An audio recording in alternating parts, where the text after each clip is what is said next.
In our third story in the countdown, a senator named Harry Truman made a name for himself investigating just such misconduct during World War II. General Marshall later told him that his committee was worth 2 divisions to the war effort. Back then, war profiteers were run out of town. Today, it appears they run the town.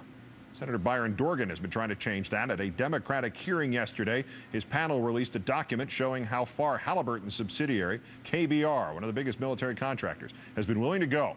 One of its truckers who survived the convoy massacre in Iraq was sent a KBR form to sign that said, in quote, in consideration for the application for a Defense of Freedom Medal, I hereby release, acquit, and discharge KBR with respect to and from any and all claims I may have against any of them. In layman's terms, promise not to sue us, then you get your government medal. It made KBR Halliburton our worst persons in the world yesterday, but that's a mild outrage compared to some of what else goes on in the field. Documentary filmmaker Robert Greenwald has been chronicling the human toll of corporate war profiteering. His new film is called Iraq for Sale, The War Profiteers. It's just played at select screenings around the country. You can order it now at iraqforsale.org. Mr. Greenwald, good evening. Good evening. As you point out in the film, never have so many military functions been turned over to private companies. We already know it's made it more and not less expensive, but does it have any direct effect on people in the military? It's actually having quite a terrible effect of people in the military. These profiteers, these corporations that are making millions and billions are hurting the morale, because one thing we never think about, and I didn't realize till I started working on the film, military is working right next to somebody who's getting paid 3 and 4 times the amount to do the exact same job. And that's devastating to the troops, the men and women in the Army, and how they are trying to do their job, and yet see these private folks getting more and more money because the corporations are profiting as a result of that.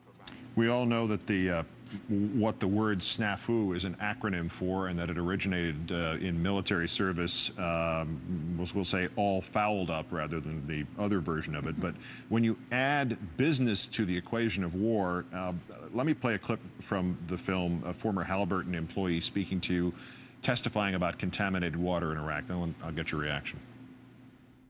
When I tried to notify the troops that they may be exposed to a serious health risk, I was told that the military was none of my concern.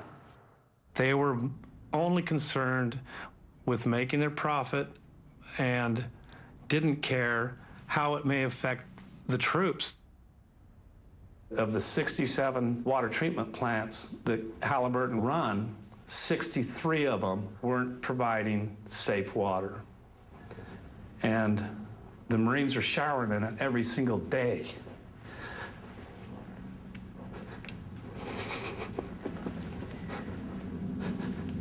Sorry.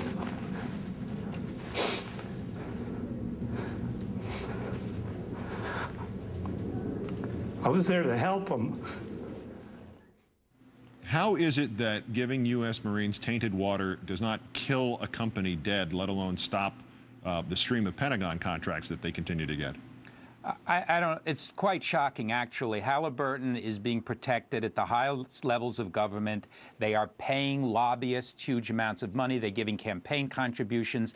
They're hiring former high-level military people. But David Lazar has made over $100 million, the head of Halliburton, since this war began. That is an obscenity. That should not be allowed to go on, and it should be illegal. You mentioned him, you mentioned the lobbyists. Give me some specifics, connections that the companies have politically.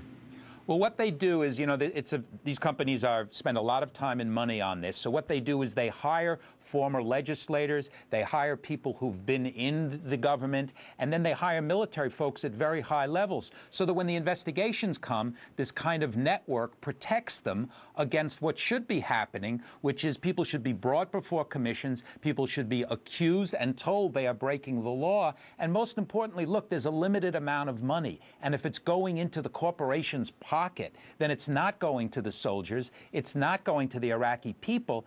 And here's the ultimate tragedy. All of us are less safe because that money, hospitals don't get built, water doesn't get cleaned up, and the Americans and the Iraqis pay a price for these guys making this obscene amounts of profits. The head of Khaki, who supplied interrogators at Abu Ghraib, interrogators who were torturing for profit, he made $20 million. Last point on this, we hear a lot towards the fall elections, Democratic investigations, what that will do to the country, a lot of scare tactics from the party in power currently. If the Democrats did take over Congress, or at least the House, what would change in terms of war profiteers, if anything? Well, Henry Waxman, who's been an absolute hero on this issue, would have subpoena powers. He would call people before him, and he would get to the bottom of it.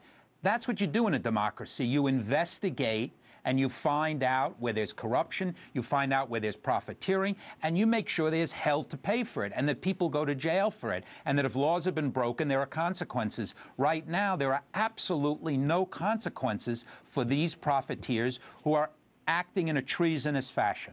As Harry Truman did, a Democrat during a Democratic administration. Absolutely. Robert Greenwald. The documentary is Iraq for Sale. We thank you for your time tonight, sir. Thank you.